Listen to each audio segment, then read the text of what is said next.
नमस्कार दोस्तों, स्वागत है आपका इस सीरीज़ में जिसको हम कहते हैं थिंक अगेन। इसमें हम लोग वो चीज़ जानने की कोशिश करते हैं जो हम नहीं जानते। The power of knowing what you don't know. इसको थोड़ा सा पहले समझ लीजिए कि हम क्यों ये सीरीज़ पढ़ रहे हैं। हमारे ब्रेन में दो सिस्टम्स हैं, सिस्टम 1 एंड सिस्टम 2। इस चीज़ के लिए डैनियल kahneman को नोबेल प्राइज़ मिला है। सिस्टम 1 तुरंत सोचने वाला माइंड है, रिफ्लेक्स वाला माइंड है। जो भी आप लोग अभी बता रहे थे कि हम लोग पब्लिक में कॉन्शियस हो जाते हैं, घबराहट आती है, ये सब का सब सिस्टम 1 का काम है। इसका काम है अपने आप को बचाना, सरवाइव कराना।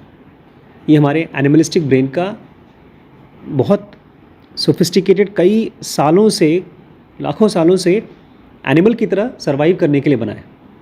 और सिस्टम 2 ये रीसेंट है, पिछले कुछ 100 सालों का होगा, जिसमें हमको इन्फॉर्मेशन के पीछे यूज़ करनी होती है एक ऐसा डिसीजन लेने के लिए जो अननोन के बारे में है। इसीलिए ढेर सारे रिसर्च हमको पढ़ने होते हैं। सर्वाइव करने के लिए रिसर्च नहीं चाहिए। आपके सामने कोई खतरा है तो तुरंत अपने आप को बचाओ। उसमें आपको सोचने का बहुत टाइम नहीं है, इसलिए वो फास्ट थिंकर है। लेकिन अब हम लोग इन्वेस्टमेंट वगैरह कर रहे हैं, बिज़नेस करने की कोशिश कर रहे हैं, रिलेशनशिप में हम देख रहे हैं दूसरों को किस तरह से लोगों की लाइफ एकदम एक्सीडेंटल हो रही है, परेशान हो रहे हैं। तो ये अब सोचने का टाइम आ गया है, इसको कॉन्टेम्पलेट करने का टाइम आ गया है कि वो चीज़ें भी हमें पता चलें जो सिस्टम 1 के बियॉन्ड है। आज हम लोग उसी में आगे बढ़ रहे हैं। Getting hot without getting mad. कैसे आप खूब जोश के साथ बात करें लेकिन साथ ही साथ नाराज़ ना हो। A major problem with task conflict is that it often spills over into relationship conflict. मेरे घर में अभी फ़िलहाल यही हो रहा है। मैं फ़ादर हूँ, बहुत गंदा फ़ादर हो गया हूँ मैं। जो मेजर प्रॉब्लम है टास्क कॉन्फ्लिक्ट का वो यही है कि मुद्दे की बात स्पिल ओवर हो जाती है रिलेशनशिप कॉन्फ्लिक्ट में, बहुत सटली, पता भी नहीं चलता। मन के अंदर में ढेर सारे ऐसे थॉट्स मूव करते हैं जो उस मुद्दे के ऊपर होता ही नहीं है। होता है कि आखिर बचपन से इसने क्या किया, ये कभी मेरी बात नहीं मानती है, इसको तो मैं फ्यूचर में भी ऐसे करूँगा। मैं डिस्कार्ड कर रहा हूँ, नहीं पापा बोलते हैं तेरे को मैंने वो जायदाद से बेदखल कर दिया तुझे। तो सबसे बड़ी प्रॉब्लम ये है, इसलिए 99% लोग इसको नहीं कर पाते कि टास्क कॉन्फ्लिक्ट बदल जाता है रिलेशनशिप कॉन्फ्लिक्ट में। 1 minute you are disagreeing about how much seasoning to put on the Thanksgiving turkey and the next minute you find yourself yelling you smell. 1 minute आप बात कर रहे हैं कि इस खाने में कितना कौन सा मसाला डालना चाहिए, और अगले मिनट में बात कर रहे हैं कि तुम्हारे अंदर से बदबू कितनी आती है, नहाता नहीं तू। Although the Wright brothers had a lifetime experience discovering each other's hot buttons, that didn't mean they always kept their cool. Wright brothers के बारे में कहा जाता है कि बचपन से उनको मालूम था कि कौन सी बात से सामने वाला चिढ़ेगा। That didn't mean they always kept their cool. लेकिन इसका मतलब ये नहीं कि वो हमेशा शांत रहते थे। Their last grand challenge before lift off was their single hardest problem. कह रहे हैं ये दोनों भाइयों का, राइट ब्रदर्स का, जो सबसे बड़ा चैलेंज फाइट था इससे पहले कि उन्होंने हवाई जहाज़ में उड़े हों, वो था सिंगल हार्डेस्ट प्रॉब्लम, और वो था डिज़ाइनिंग अ प्रोपेलर। हवाई जहाज़ का प्रोपेलर कैसे डिज़ाइन करें। आप पूछ रहे थे कि बड़े पापा तो बहुत अच्छे पापा हैं, तो वो कैसे ऐसे पापा हो गए कि अपनी बेटी के लिए, यही तो आप पूछ रहे थे। आपने मेन चीज़ पूछा ही नहीं कि उस मुद्दे पर, किस मुद्दे पर बड़े पापा नाराज़ हैं। ये तो आपने इमेजिन कर लिया कि पूल पार्टी के बारे में बात हुई तो पूल पार्टी होगी। कह रहे हैं देखिए हमारे पास फैमिलीज़ में और ज़्यादातर ऑर्गेनाइजेशंस में भी डिसीजंस कुछ लोग लेते हैं जो टॉप पर होते हैं, जिनके पास सारी पावर होती है, पैसे होते हैं, और बाकी सब लोग चुपचाप अग्री करते हैं, कौन झंझट में घूमे मुड़े। लेकिन यहाँ पर कह रहे हैं दोनों भाइयों का बहस हो रही थी on their single hardest problem. हम लोगों के पास सिंगल हार्डेस्ट प्रॉब्लम नहीं है, मतलब हमारे पास मुद्दे नहीं हैं। जब मुद्दे आते हैं तो हमारा मन कहता है कि मैं जानता हूँ ये चीज़ सही है और तुम ये कहते हो तो ठीक है, तुम गलत, वो तुम्हारा हिसाब है, वो मेरी प्रॉब्लम नहीं, वो तुम्हारी प्रॉब्लम है। Your opinion is your problem and I know what is right. यहाँ पर प्रोपेलर बनाना था इनको हवाई जहाज़ का, और अगर आगे का पंखा जो ऊपर, इसकी वजह से टर्न्स लिए जाते हैं। अच्छा, जिसकी वजह से हवाई जहाज़ मुड़ता है, वो गलत बना तो सब कुछ ख़त्म हो सकता है। उसमें ये नहीं है कि कौन सही था कौन गलत, मतलब मेरा ओपिनियन तुम्हारे ओपिनियन से ज़्यादा सही है। They knew their airplanes couldn't take flight without one, but the right kind didn't exist. इनको पता था कि अगर सही प्रोपेलर नहीं बना तो उनका हवाई जहाज़ उड़ेगा ही नहीं। और दिक्कत ये थी कि सही प्रोपेलर था ही नहीं, दुनिया में अभी तक बना ही नहीं था। As they struggled with various approaches, they argued back and forth for hours at home, often raising their voice. इस चीज़ के लिए ये लोग स्ट्रगल कर रहे थे अलग अलग तरीके से, अप्रोचेस करके, और बहस कर रहे थे back and forth for hours at a time. घंटों घंटों एनर्जी बर्बाद कर रहे थे। मैं देखता हूँ अपने भाई के साथ में, हम लोगों को बात करनी होती है तो काफ़ी एनर्जी खर्च होती है, बिकॉज इशारे से बात करनी होती है। हम लोग बहुत आपस में बात नहीं करते अनलेस अनटिल हम फ्रेंड्स हो। इवन हस्बैंड वाइफ इतनी बात नहीं करते हैं, बिकॉज हम सबके ज़्यादातर टास्क कॉन्फ्लिक्ट्स के लिए हमको पता है क्या है, और बाकियों के लिए जिसके बारे में नहीं पता, हमको लगता है किसी को पता नहीं है, ना ही तो कोई बता सकता है। हमको ये नहीं लगता कि हम एक दूसरे के साथ बहस करके एक मोर बेटर ऑप्शन में पहुंच सकते हैं। इन दोनों भाइयों को लगता था। घंटों घंटों बात करते थे, बहस करते थे, और बहुत बार तो आवाज़ ऊंची करके बहस करते थे। The fording lasted for months as each took turns preaching the merits of his own solution and prosecuting others point. और ये लड़ाई महीनों महीनों तक चलती है। बहुत बार एक अपने वाले आइडिया के बारे में प्रीचिंग करता है और दूसरे वाले के बारे में प्रोसिक्यूटिंग करता है, तुम्हारी खराब है मेरी सही है। मेरी और डॉक्टर रिम्पी की ऐसे ही बहस हुई है हमारी कार को लेकर के, 3 साल कंटिन्यूस। वो बोलती थी कि हमको एक SUV लेनी चाहिए और मैं बोलता था नहीं लेनी चाहिए, और ढेर सारे लॉजिक वो देती थी, मैं अपने लॉजिक देता था। 3 साल लग गए उसको आने में। मैं तो और 3 साल वेट करता, लेकिन फिर मैं फाइनली हार गया। उनकी लॉजिक मुझे ज़्यादा सही लगी। Eventually their youngest sister Katharine threaten to leave the house if they didn't stop fighting. इनकी लड़ाई इतनी ज़्यादा हो रही थी कि उनकी जो छोटी बहन थी कैथरीन, उसने कहा अगर तुम लोग लड़ते रहोगे मैं घर छोड़ के चली जाऊंगी। They kept it anyway until one night it culminated into what might have been the loudest shouting match of their lives. लेकिन बहन के कौन सी लड़ाई खत्म होती है, लड़ाई होती रही, और एक दिन तो लाउडेस्ट शाउटिंग मैच हो गया उनकी ज़िंदगी का, सबसे ज़ोरदार लड़ाई। Strangely the next morning they came into the shop and acted as if nothing has happened. और अगले दिन ये दोनों भाई शॉप में पहुँचे, अपने वर्कशॉप में, और ऐसे काम करें, ऐसे कुछ हुआ ही नहीं, कुछ लड़ाई वड़ाई नहीं हुई। They picked up the argument about the propeller right where they had left off. उन्होंने जहाँ पर अपनी बहस छोड़ी थी वहीं से चालू कर दी। ओनली नाउ विदाउट येलिंग, लेकिन इस बार चिल्लाकर नहीं। ठीक है, बताओ तुम क्या बोल रहे थे, आराम से। सून दे वर बोथ री थिंकिंग देयर एजम्पशंस, और बहुत जल्दी दोनों ही अपने एजम्पशंस को फिर से रिव्यू कर रहे थे। Stumbling onto what would become one of their biggest breakthrough. और बहुत जल्दी ये लोग वहाँ पहुँचेंगे जिसको ये लोग कह सकते हैं इन लोगों का सबसे बड़ा breakthrough. The Wright brothers were masters at having intense task conflicts without relationship conflict. एक तरह से कह रहे हैं दोनों भाई इस चीज़ के स्पेशलिस्ट हो गए थे, लड़ाई करना, लेकिन मुद्दे पर लड़ाई करना, एक दूसरे के ऊपर पर्सनली लड़ाई नहीं करना, रिलेशनशिप कॉन्फ्लिक्ट नहीं करना, केवल टास्क कॉन्फ्लिक्ट करना। When they raised their voice, it reflected intensity rather than hostility. जब ये अपनी आवाज़ ऊंची करते थे तो इंटेंसिटी दिखाई देती थी कि कितनी एनर्जी है इनके अंदर में, बजाय हॉस्टिलिटी। हॉस्टिलिटी मतलब किसी के प्रति बहुत ज़्यादा दुश्मनी। लड़ाई में दुश्मनी दिखती नहीं थी, खाली इंटेंसिटी दिखती थी। As their mechanic marvelled, I don't think they really got mad but they sure got awfully hot. जब जैसे जैसे उनका मैकेनिक मार्वल किया, मतलब उनकी मशीन जैसे जैसे अच्छी होती गई, वो पागल नहीं होते थे, गुस्सा नहीं होते थे, लेकिन वो बहुत ऑफली हॉट हो जाते थे, बहुत ज़ोर से सोचते थे। Experiments show that simply framing a dispute as a debate rather than as a disagreement signals that you are receptive to considering dissenting options and changing your mind, which in turn motivates other person to share more information with you. इसका मतलब कौन बताएगा? Experiment show मतलब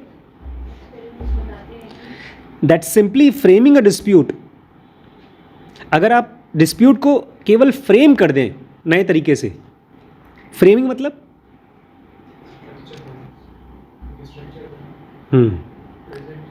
present कर दें नए तरीके से।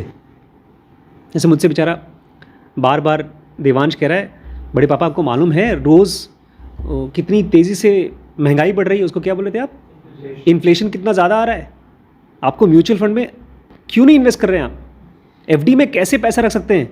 इसने मुझे ये भी बताया कितना परसेंट रोज़ बढ़ रहा है, नहीं रोज़ नहीं सालाना, कितना 6.75% महंगाई हर साल बढ़ रही है, और मैं अपने पैसे को एफडी करके रखा हुआ हूँ। ये एक फ्रेम कर रहा है इन्वेस्टमेंट के लिए मेरे प्रॉब्लम को।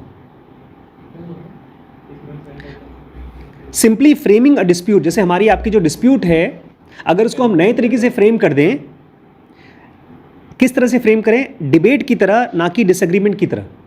कैसे करेंगे डिबेट की तरह? हम एक तरह से ये रखें कि हम लोग लड़ाई नहीं कर रहे हैं, हम एक दूसरे के पास ओपिनियन जान रहे हैं। ये ऐसा कर सकते हैं जैसे आपके पास हमारा पास जो हमारा कॉमन मुद्दा है, उसमें चलिए बड़े पापा आप अपना पॉइंट्स बोलिए और मैं अपना पॉइंट बोलती हूँ।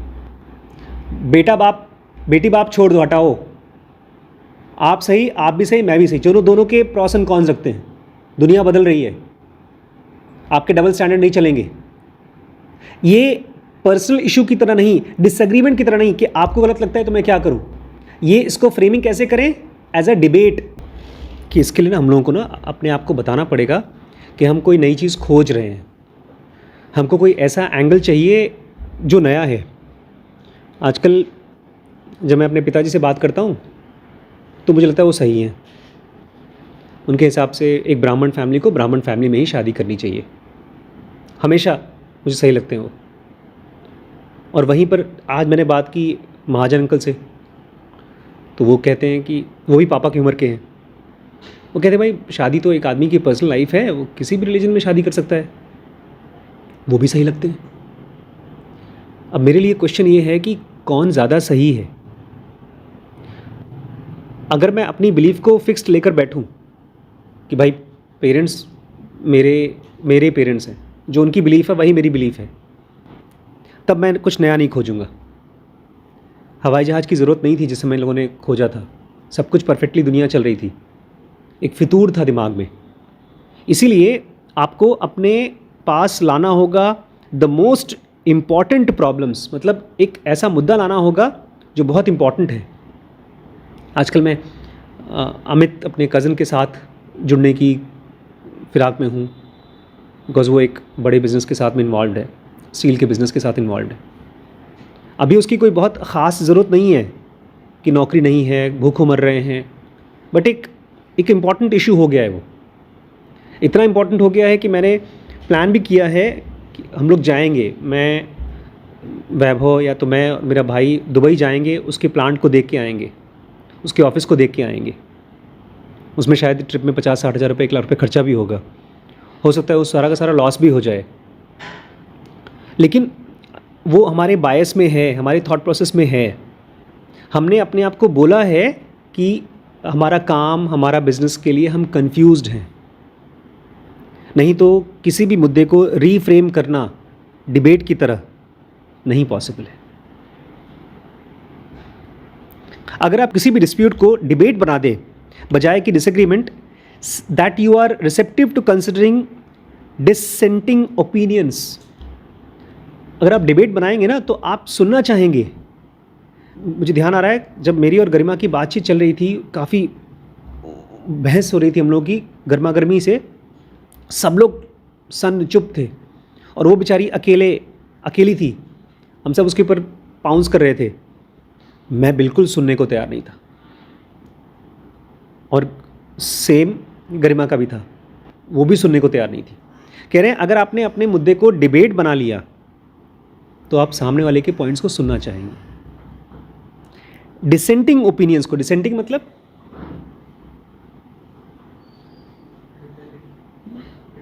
हाँ, जो एकदम बिल्कुल पसंद नहीं है, वो ओपिनियंस को भी आप सुनना चाहेंगे। एंड चेंजिंग योर माइंड्स, और उसके साथ साथ आपका माइंड बदलेगा। Which in turn motivates other person to share more information with you, और उसी की वजह से सामने वाले को भी लगेगा कि मैं और इन्फॉर्मेशन आपको शेयर करूं। अ disagreement feels personal and potentially hostile. अगर मैं कहता हूं तुम्हारा कुछ भी सोचना हो, मुझे इससे फ़र्क नहीं पड़ता, तो ये ऐसा लगता है जैसे कि ये पर्सनल बातचीत हो रही है, और ये पोटेंशियली हॉस्टाइल होता है कि अगर मैं और बातें बोलूँगा तो मेरे ऊपर अटैक होगा, इसलिए भाई मत बोलो।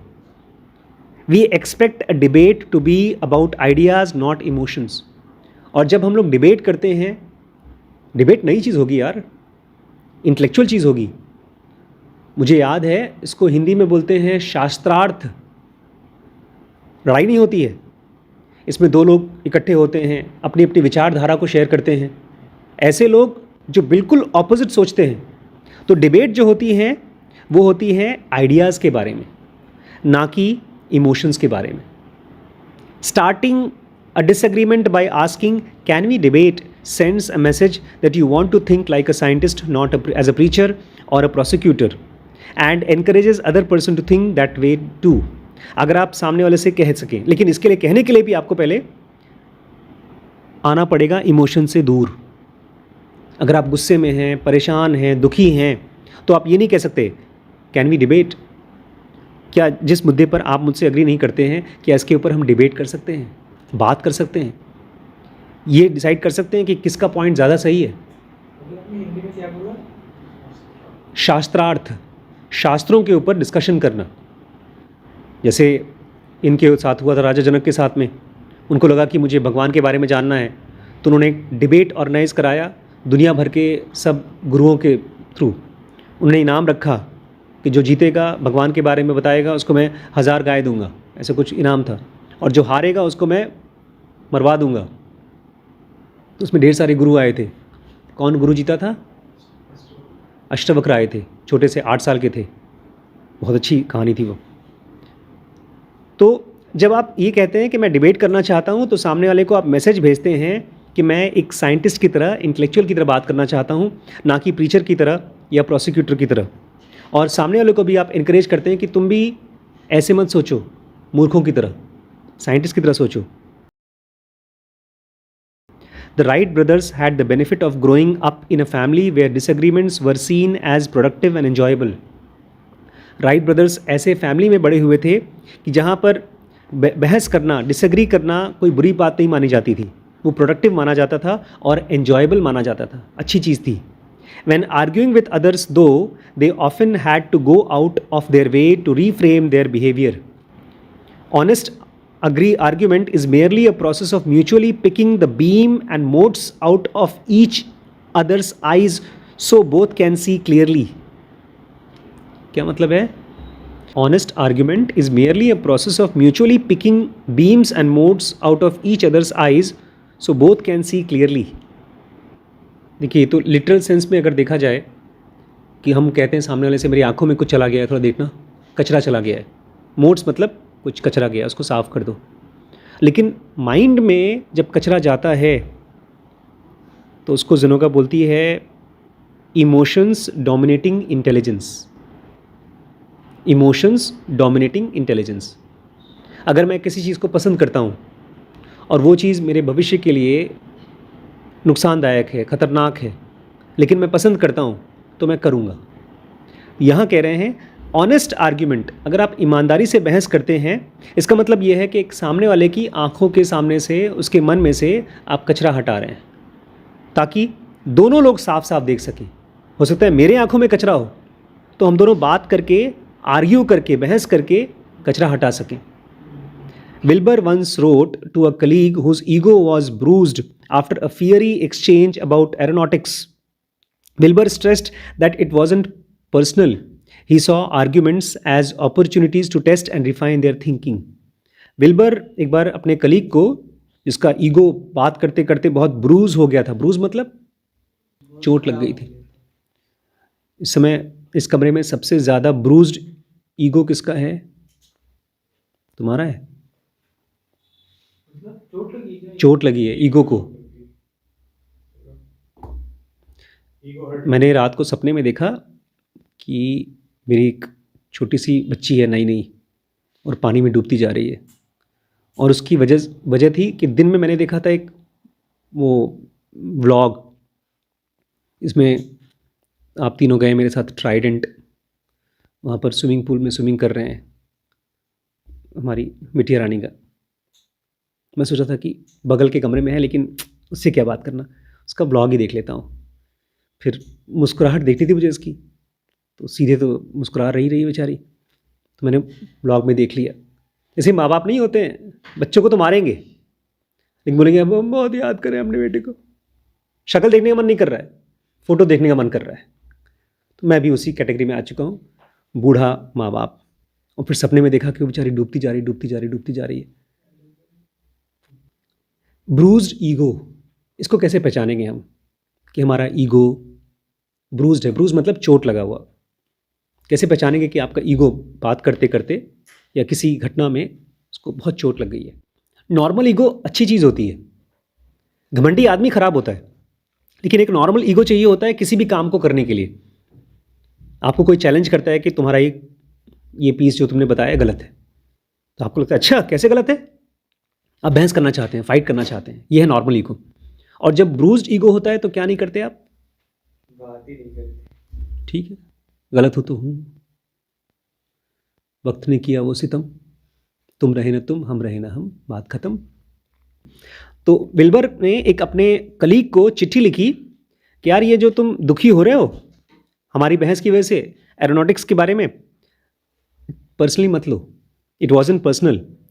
ये जो बहस होती है it is a opportunity to test and refine our thinking. ये एक अपॉर्चुनिटी है कि हम अपने थिंकिंग को टेस्ट कर सकें और उसको रिफाइन कर सकें, बेहतर कर सकें। I see that you are back at your old trick of giving up before you are half begun in an argument.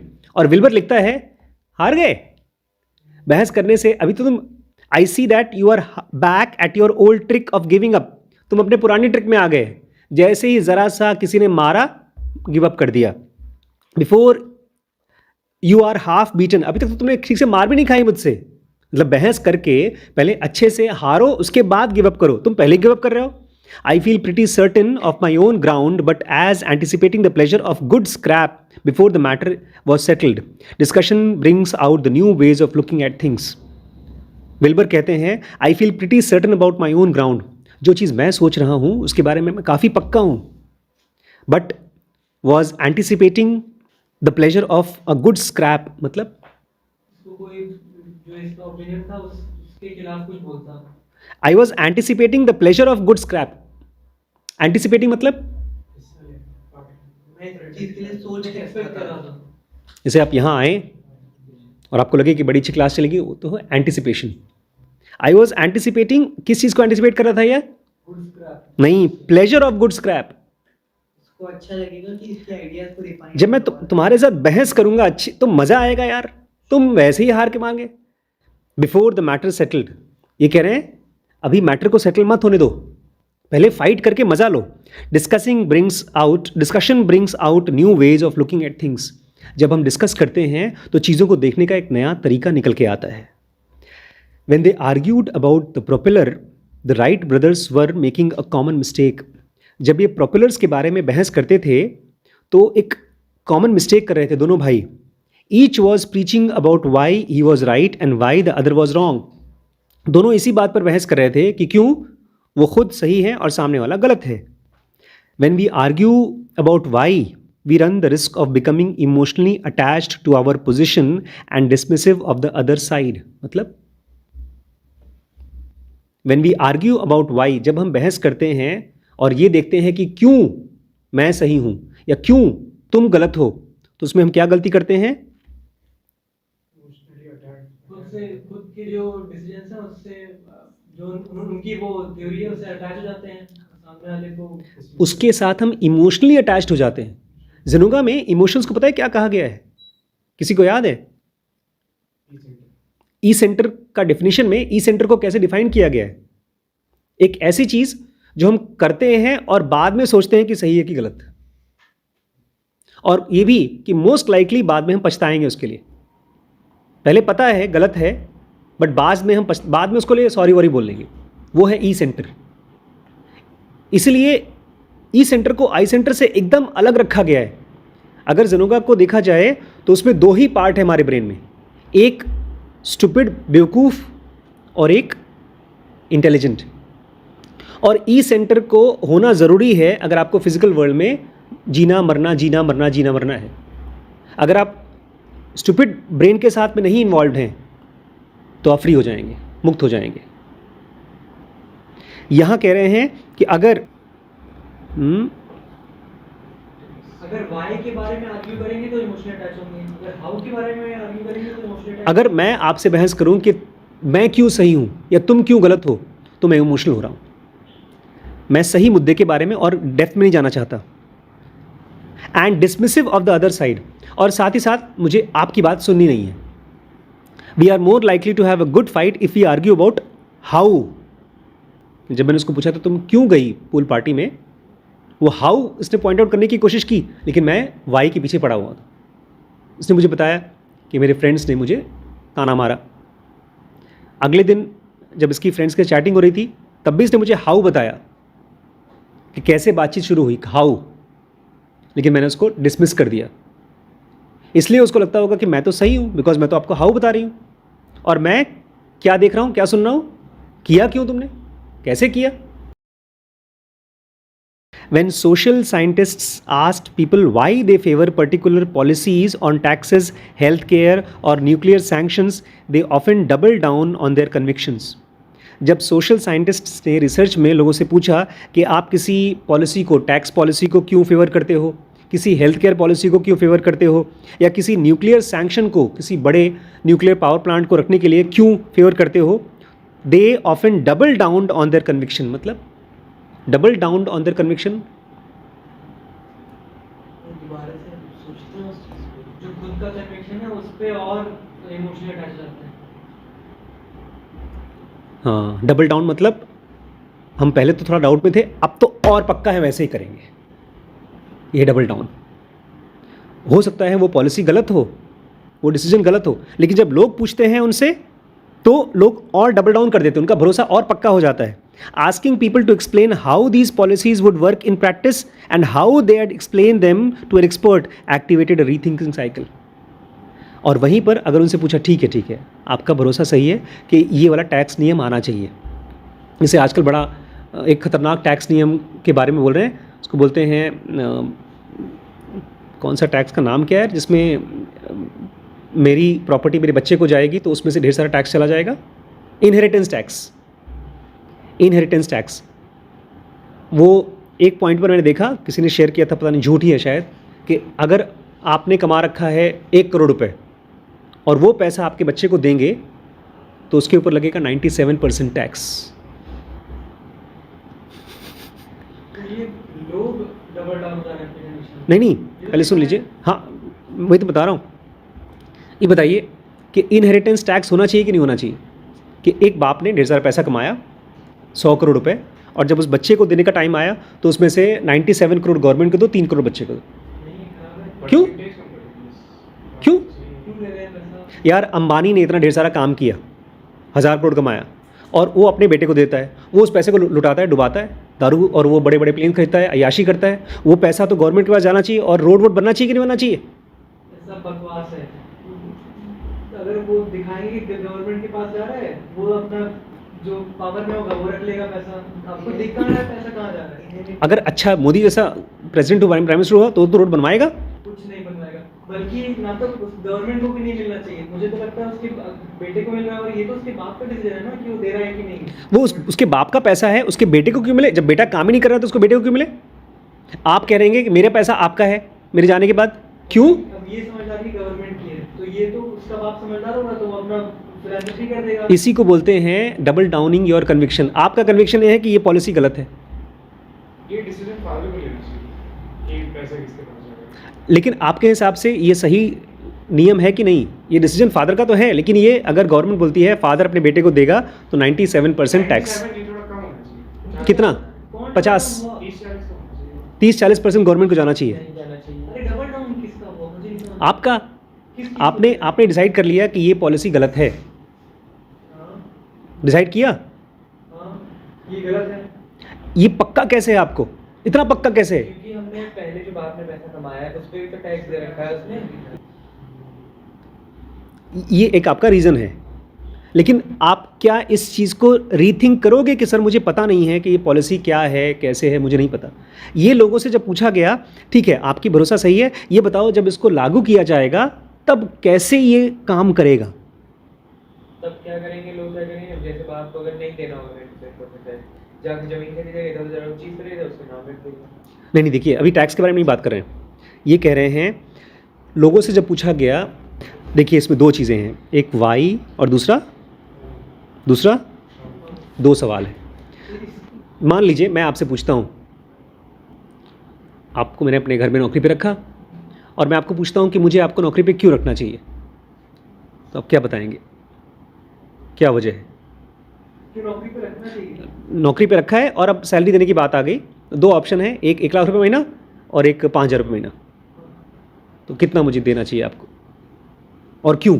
Mostly क्यों और कितना तो ऑब्वियस है, 1 लाख रुपये से कम क्या दें, बेसिक ज़रूरत आदमी का 1 लाख से चलता है। अब क्यों, सवाल ये आता है क्यों? वैसे तो मैं 5,000 के डिपेंड करूंगा क्योंकि 1 लाख का काम तो कर देगा। आप तो बड़े अच्छे आदमी हैं, बाकी बच्चों से पूछिए जिनकी बेसिक ज़रूरतें हैं, आईफोन कम से कम 1 महीने में आईफोन फिर टूटेगा, नहीं तुम्हारे नहीं, यहाँ सब अच्छे अच्छे बच्चे हैं यार। नहीं मैं 1 लाख के लिए लड़ूंगा क्योंकि क्यों? काम कर रहा हूँ। ये देखिए, अगर कॉमन मैन को पूछा जाए, जैसे हमारे यहाँ बच्चे काम करते हैं, तो वो हर आदमी चाहता है कि मुझे और अच्छी सैलरी मिले।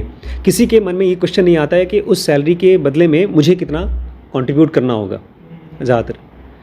खैर, अब मैं आपसे पूछता हूँ कि वो जो आपको 1 लाख रुपए मिलेगा वो मैं कैसे कमाऊँ ताकि मैं आपको दे सकूँ? वो नहीं पता। वो मुश्किल हो जाएगी। अगर मैं आपसे कहूँगा कि मैं कैसे कमाऊँ तो आप पूछेंगे अभी आप कितना कमाते हैं, उसमें से कितना खर्च होता है, कितना बचता है, अरे बाप रे इतना ही बचता है, अच्छा ठीक है जो देना है दे दीजिए। अगर किसी कंपनी में ये बोल दिया जाए ना कि ठीक है तुम ही बॉस बन जाओ और तुम ही इस कंपनी को आगे बढ़ाओ, नए नए प्रोडक्ट बनाओ, झंझटें लो, डिसीजन लो, तो लोग मना कर देंगे। कह रहे हैं अगर किसी को पूछा गया वाई तो लोग और डबल कन्विक्शन आ जाता है उनका भरोसा, गलत चीज़ हो चाहे सही चीज़ हो उसी पर डबल भरोसा आ जाता है, उनको लगता है हाँ यही सही है। और वहीं जब पूछा गया हाउ तो उनको रीथिंकिंग साइकिल चालू हो जाता है, वो डबल सोचना शुरू कर देते हैं। इसने पूछा था क्यों आप उस पॉलिसीज को फेवर करते हो। हाँ, और जब उनसे बाद में पूछा गया जो पॉलिसीज़ को तुम फेवर करते हो वो पॉलिसीज़ कैसे काम करेंगी वो बताओ, तब दिमाग काम नहीं करता। ये जैसे ऐसे ही एक एसी ख़राब हो गया, आप कोई मैकेनिक आया उसने ठीक किया 5 मिनट में, वो 500 रुपये मांगता है, बोलते अरे क्यों हम दें? फिर आपको पूछा जाए कि अच्छा ठीक है तुम इसको ठीक करके बताओ और तुम बताओ कि कितना पैसा दें, तो बोलोगे शायद ज़्यादा दें। हमारा रीथिंकिंग साइकिल चालू होता है हाउ से, जब हमको एक्चुअली सोचना पड़ता है चीज़ें कैसे होती हैं, माइंड को मूव करना पड़ता है। वाई तो बड़ा आसान है, वाई में 3-4 कुछ लॉजिक दे दो, भाई बाप ने कमाया और बेटा उसका खून का रिश्तेदार है तो उसको मिलना चाहिए। वाई में बहुत लॉजिक नहीं है, बस लॉजिक जोड़ना है। They noticed gap in their knowledge, जब लोगों से पूछा गया हाउ तो लोगों ने क्या देखा? जैसे अगर मैं देवांश से पूछूं कि म्यूचुअल फंड इतना तेज़ी से कैसे बढ़ रहा है, ये जो कंपनीज 35-40% रिटर्न दे रही हैं वो कैसे दे रही हैं, तो आपको क्या दिखाई देगा? क्या दिखाई देगा? Gap in the knowledge. ये तो नहीं पता बड़े पापा। डाउटेड देयर कंक्लूजन्स, पहले आपको लगता रहा होगा, अभी भी लगता है कि महंगाई को क्या बोलते हैं? इन्फ्लेशन बहुत तेज़ी से बढ़ रही है। गर्मी ज़्यादा बढ़ रही है कि महंगाई ज़्यादा बढ़ रही है? इन्फ्लेशन, आज ही फ़ोन आया था इसको 1.5% बढ़ गया। नहीं मैं इसलिए हंस रहा हूँ बिकॉज इन्फ्लेशन वर्ड मैंने भी पढ़ा है और उसके लिए मैंने किताब मंगाई है, रखी है, डिफ्लेशन, कि कैसे कुछ सालों में जैसे जैसे आर्टिफिशियल इंटेलिजेंस आएगा, पैसा की वैल्यू ज़ीरो हो जाएगी, ऐसा कुछ लोग बोल रहे हैं। एक यूनिवर्सल, क्या बोलते हैं, यूनिवर्सल मिनिमम अमाउंट लोगों को दिया जाएगा कि खाओ खाओ रहो, काम सब मशीनें करेंगी, आपसे बेहतर काम करेंगी, और लोग विद्रोह न कर दें, लड़ाई झगड़ा न करें, इसलिए हर किसी को कुछ कुछ ऐसी भीख में पैसा दे दिया जाएगा। ऐसा एक माना जा रहा है, लोगों को आइडियाज़ प्रपोज कर रहे हैं, स्पेशली एआई कंपनीज़ के लोग, कि अगर वो नहीं लाए तो लड़ाइयाँ होंगी, अरबपति सब लूट जाएंगे, मतलब उनको लूट लिया जाएगा। इन्फ्लेशन का आइडिया, कैसे इन्फ्लेशन आता है, मोटे मोटे में तो मुझे मालूम है कि भाई तेल महंगा हो रहा है, उसी की वजह से सब कुछ महंगा हो रहा है, लेकिन डिटेल्स मुझे नहीं पता, और जिसका मुझे डिटेल नहीं पता उसके बारे में सोचना बड़ा मुश्किल है। कह रहे हैं you will notice gap in the knowledge, doubt your conclusion. इसलिए जब कभी मैं किसी वीडियो को देखता हूँ जिसमें वो बोलता है इन्फ्लेशन बहुत तेज़ी से आ रहा है इसलिए आपको म्यूचुअल फंड में पैसा लगाना चाहिए या स्टॉक में लगाना चाहिए, मैं डाउट करता हूँ। क्यों? क्योंकि मुझे इन्फ्लेशन नहीं समझ में आ रहा है और तुम क्या इन्फ्लेशन बता रहे हो। जैसे अगर मैं किसी डॉक्टर से बोलूँ कि मुझे ये ऑपरेशन क्यों कराना चाहिए, जैसे पापा के बारे में जब डॉक्टर से पूछा था कि उनको पेस मेकर क्यों लगाना चाहिए, तो बात करते करते बोलता है इसका तो यही इलाज है, उसका वो फंबल कर रहा था, उसे ठीक से मुझे समझा नहीं पा रहा था। तो जो चीज़ आपको समझ में ना आए तो आपको रीथिंकिंग करना चाहिए एंड बिकम लेस एक्सट्रीम। जिस चीज़ में आपको समझ में नहीं आता उसमें आप बनिए लेस एक्सट्रीम। ये लेस एक्सट्रीम क्या होता है? बहुत ज़्यादा फेवर मत रहिए, बीच में रहिए। ओवर कॉन्फिडेंट मत होइए, कॉन्फिडेंट मत होइए, डाउट के साथ चलिए। अगर मेरे पास 10 लाख की सेविंग है और मुझे लगता है कि इस साल म्यूचुअल फंड में मैं इसको 50% बढ़ा सकता हूँ, तो 15 लाख बढ़ा सकता हूँ, ये एक्सट्रीम है। पूरी सेविंग लगा दूँ मैं। अगर मैं 1 लाख लगाता हूँ और 1 साल में 1.5 लाख हो जाता है, तो समझदारी ये है कि उसमें से 1 लाख निकाल लो और फिर 50,000 को you always be less extreme का उल्टा होगा मॉडरेट।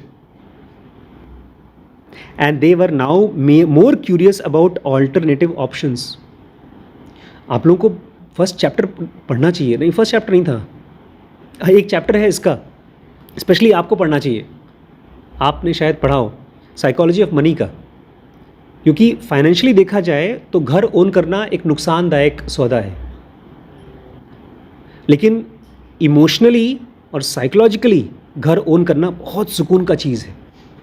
हमारा अपना ये जो सेंटर हमने खोला है, ये हमने घर बनाने के बाद ही खोला। बहुत ज़्यादा पैसा लगा दिया इसमें, ज़मीन में लगा 50 लाख रुपए, बिल्डिंग बनने में लगा 1 करोड़ रुपए।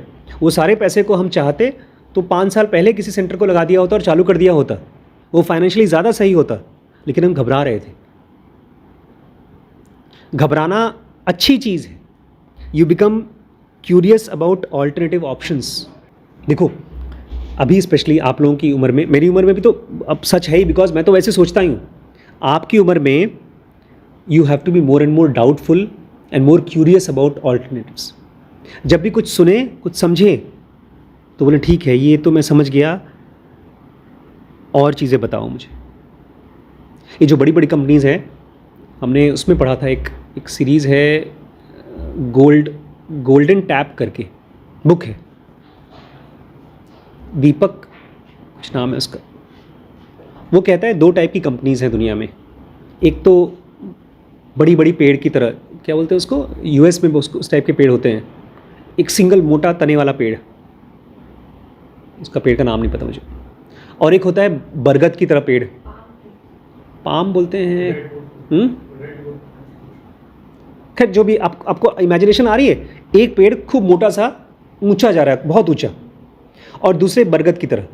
बरगद फैला होता है, और बहुत बार तो ऐसा होता है कि जो उसका मेन तना है वो तो मर ही जाता है, उसके साइड तने साइड से निकलते हैं और ज़मीन में धंसते हैं। और ये ऑथर कहता है कि ये जो बिजनेसेस हैं इंडिया में, इवन दुनिया में, सेकेंड टाइप के बिजनेस कौन सा, बरगद टाइप का बिजनेस, वो ज़्यादा स्ट्रॉन्ग बिजनेस है। Amazon versus Tata. अमेज़ॉन का मेन पैसा आता है AWS से, अमेज़ॉन वेब सर्विसेज और रिटेल से। टाटा का मेन पैसा कहाँ से आता है? पता नहीं कहाँ से आता है, ढेर सारा उसका बिजनेस है। ढेर सारे बिजनेसेस हैं। जब मैंने इसको पढ़ा तो मुझे उसके पहले तो लगता था कि अमेज़ॉन जैसी कंपनी बननी चाहिए बस। हमने पढ़ा भी था स्केल अप 2 में कि कैसे आप बिट्स का बिज़नेस करें, ना कि उसका एटॉमिक बिज़नेस करें। और इसको पढ़ा तो लगा यार टाटा ज़्यादा समझदार है, क्योंकि देखो इलॉन मस्क अरबपति बन गया उसका बिज़नेस करके, एटॉमिक बिज़नेस करके। तो जो भी आप समझें, उसका जब कार बना रहा है टेस्ला, एटॉमिक बिज़नेस ही तो है। तो जब भी आप कुछ पढ़ें, कुछ सुने, तो don't be extreme. Psychologists find that many of us are vulnerable to an illusion of exploratory depth. रुको फिर से सुनते हैं। Psychologists find that many of us are vulnerable to an illusion of explanatory depth. नहीं समझा? Psychologist ने देखा है कि हम में से ज़्यादातर लोग वल्नरेबल हैं to an illusion of explanatory depth. ये लास्ट का illusion of explanatory। जैसे मैं अगर वैभव देवान से पूछूं कि म्यूचुअल फंड में क्यों इन्वेस्ट करना चाहिए, तो उसने मुझे एक्सप्लेन किया क्योंकि महंगाई को क्या बोलते हैं, इन्फ्लेशन, क्योंकि इन्फ्लेमेशन नहीं, इन्फ्लेमेशन तो बॉडी में आता है, इन्फ्लेशन बढ़ रहा है। इसने मुझे एक्सप्लेन किया, आपने भी सुना और आप इंप्रेस हो गए, अरे यार मैं तो ABC नहीं जानता, इसको इन्फ्लेशन आ गया। इसको बोलते हैं इल्यूजन ऑफ एक्सप्लेनेटरी डेप्थ। लगता है कि आगे लेकिन आया नहीं। जब कोई आदमी किसी चीज़ को समझाता है तो लगता है इसको तो समझ में आया होगा। और अगर उनसे पूछ ली जाए बेटा इन्फ्लेशन आता कैसे है, तो बोलेंगे मोदी जी ने, बताएंगे ना वो मोदी जी आए थे इसलिए।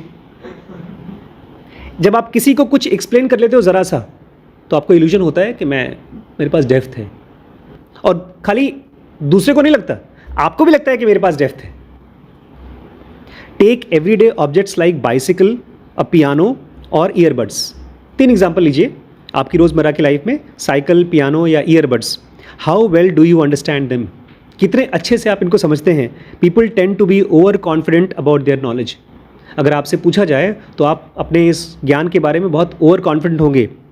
They believe they know much more than they actually do about how these objects work. ज़्यादातर लोगों को लगता है कि ये कॉमन चीज़ें कैसे काम करती हैं हम जानते हैं, जबकि वो सही में नहीं जानते हैं।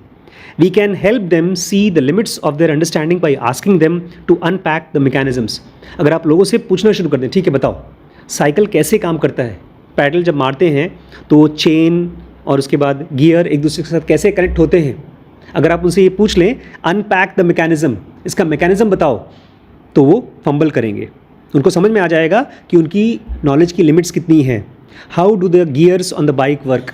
आप एक आम आदमी से पूछ लें गियर कैसे काम करता है, एक ऑटोमेटिक कार कैसे काम करती है।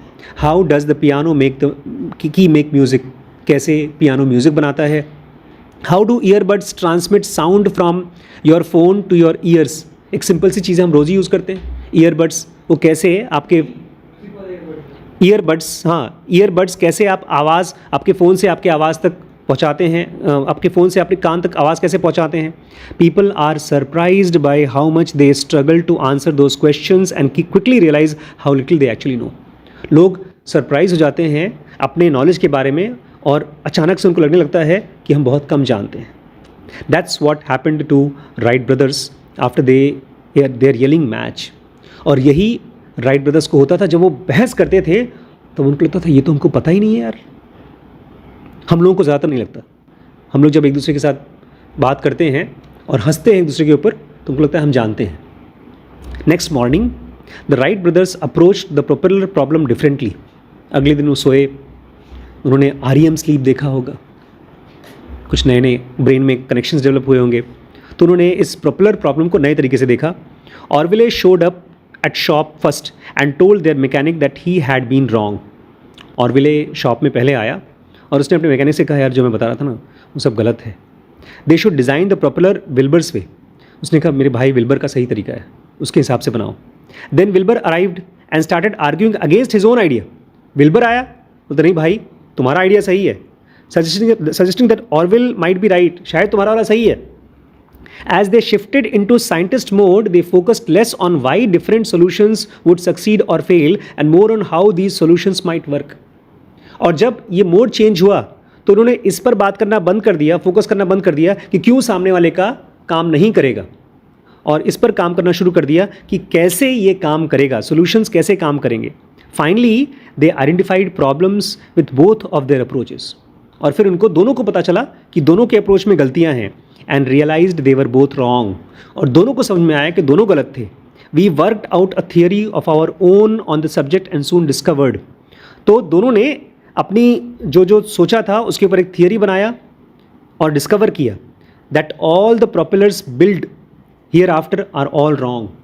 उसने ये भी डिस्कवर किया कि जितने प्रोपेलर आज तक बने हैं वो सब गलत हैं.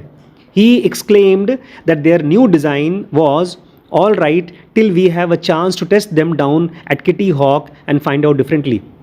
उन्होंने कहा देखो अभी हम नया डिज़ाइन बनाएंगे लेकिन वो हो सकता है काम नहीं करेगा, परफेक्ट होगा लेकिन काम नहीं करेगा. जा कर के किटी हॉक में वो जगह जहाँ पर इनकी प्लेन उड़ाई थी वहाँ जाएंगे, देखेंगे, तभी डिसाइड हो पाएगा कि वो सही है कि नहीं. Even after building a better solution they were still open to rethinking. उन्होंने बहुत अच्छा सोल्यूशन बना लिया. इसलिए मैं कहता हूँ अगर तुम कहते हो बड़े पापा लगाएंगे 40% 50% आपका पैसा आएगा, जानते नहीं हैं. जब पैसा बढ़े उसके बाद ही जानो. उन्होंने सोल्यूशन बना लिया, उसके बाद भी वो बोल रहे थे कि पता नहीं हो सकता ना काम करे. At Kitty Hawk they found that it was indeed the right one. और जब किटी हॉक में उन्होंने अपना प्रोपेलर को टेस्ट किया तब पता चला कि ये सही था. The Wright brothers had figured out that their airplane didn't need a propeller. Wright brother को पता चला कि उनको प्लेन में प्रोपेलर चाहिए ही नहीं. It needed 2 propellers. उनको एक नहीं 2 प्रोपेलर चाहिए. स्पिनिंग इन ऑपोजिट डायरेक्शन, दोनों उल्टे उल्टे डायरेक्शन में काम करना चाहिए to function like a rotating wing. तभी वो एक पंख की तरह काम कर सकते हैं अगर मुड़ना हो तो. That's the beauty of task conflict. ये खूबसूरती है टास्क कॉन्फ्लिक्ट की.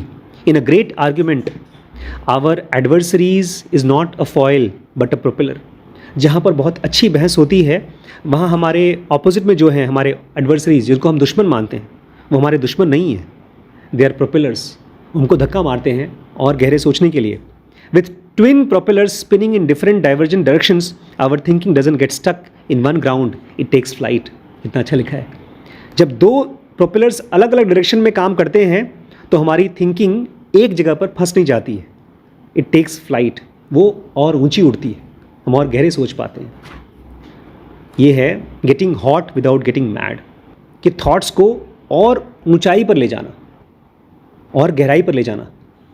मतलब कमाल की चीज़ है यार. कल से हमारे घर में खूब लड़ाइयाँ होनी चाहिए.